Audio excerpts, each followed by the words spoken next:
ঠাকুর, মা, স্বামীজির শ্রীচরণে ভক্তিপূর্ণ প্রণাম জানিয়ে আজকের নিবেদন শ্রী শ্রী সারদা মহিমা। স্বামী প্রভানন্দ। ভগবান শ্রীকৃষ্ণ গীতামুখে ভক্তবীর অর্জুনকে বলেছিলেন যে তার কিছু কিছু মাহাত্ম্য অব্যয়। বিশ্বসৃষ্টি প্রভৃতি কার্যে শ্রীকৃষ্ণের কর্তৃত্ব থাকলেও তার অবিকারিতা, শুভ ও অশুভ যাবতীয় কর্মের কারয়িতা হয়েও তার অপক্ষপাতিতা, বন্ধ মোক্ষ প্রভৃতির ফলদাতা হয়েও তার অসঙ্গতা, উদাসীনতা এসবই তার নিরতিশয় ঐশ্বর্য। এদের কোনো ক্ষয় নেই।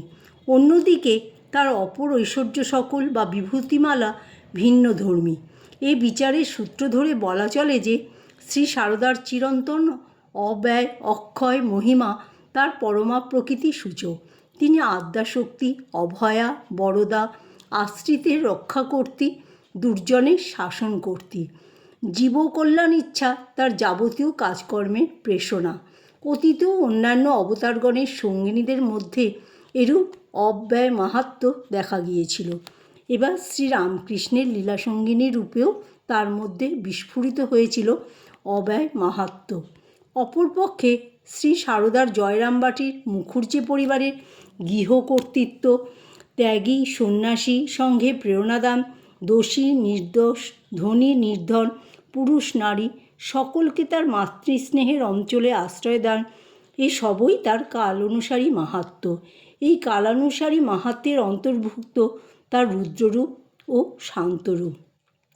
অবশ্য শ্রী সারদা জীবনে রুদ্রভাব গৌণ, সেখানে সৌম্যভাবেরই প্রাধান্য। মনে পড়ছে একটি ঘটনা। অধ্যাপক গোকুলচন্দ্র দে একদিন সকালে বাগবাজারে গঙ্গার ধারে বেড়াচ্ছিলেন। তিনি দেখতে পেলেন শ্রীমা ঘাটের সবচেয়ে নিচু সোপানটিতে বসে জপ করছেন। মাকে দেখে গোকুলচন্দ্রের হৃদয়ের ভাব উদ্বেলিত হয়ে ওঠে।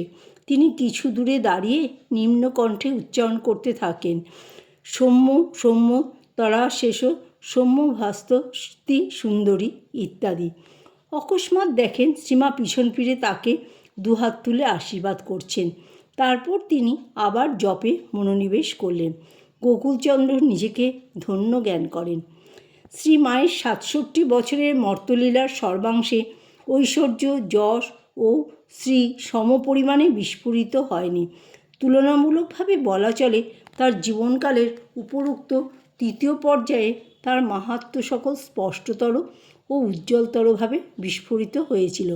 অবশ্য তার জীবনকালের যে কোনো পর্যায়ে তার কালাতীত বা কাল অনুসারী মাহাত্ম্যের প্রতি দৃষ্টিপাত করলে বুঝতে পারা যায় শ্রী সারদা দেবী অপরূপা, অদ্বিতীয়া।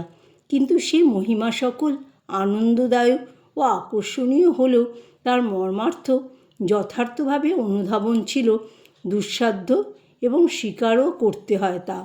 তৎসত্ত্বেও সুর, ছন্দ, ভাব ও ভাষায় রচিত মাহাত্ম্যগাথা নিষ্ঠাভক্তির রসে সিক্ত করে পঠন ও শ্রবণ করলে ভাবরাজ্যের দুয়ারের কড়া নড়ে ওঠে। শ্রীমায়ের প্রসাদে ভাবভক্তির কুঠুরিতে ভাগ্যবানের প্রবেশ ঘটে। মাতৃমাহাত্ম্যের মাধুর্য আস্বাদন করে সে ব্যক্তি ধন্য হয়ে যায়।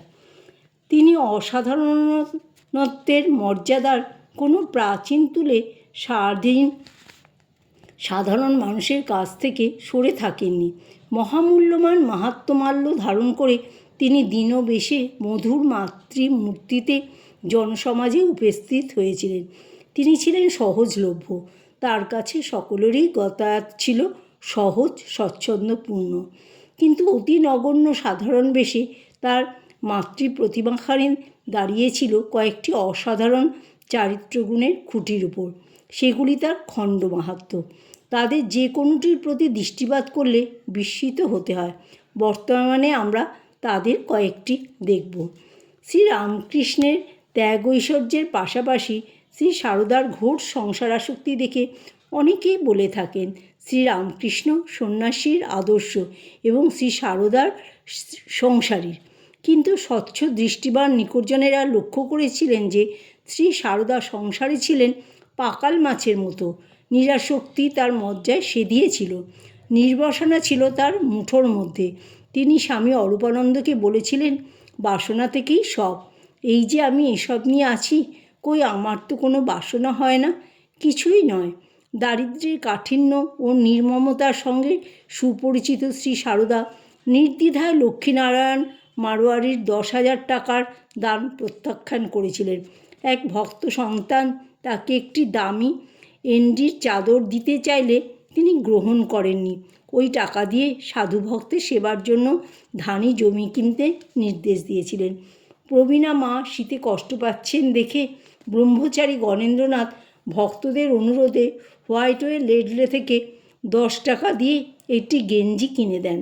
ভক্তদের মনস্তুষ্টির জন্য মা 3 দিন গেঞ্জিটি ব্যবহার করে চতুর্থ দিনেই সেটি ত্যাগ করেন।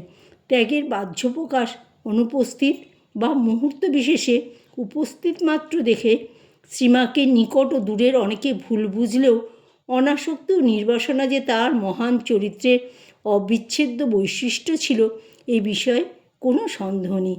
আপাতদৃষ্টিতে মায়ের কোনো বিষয়ে যে আসক্তি দেখা যেত, তা প্রাসঙ্গিক পরিপ্রেক্ষিতে বিচার না করলে আমরা তাকে ভুল বুঝব। জয় মা সারদা।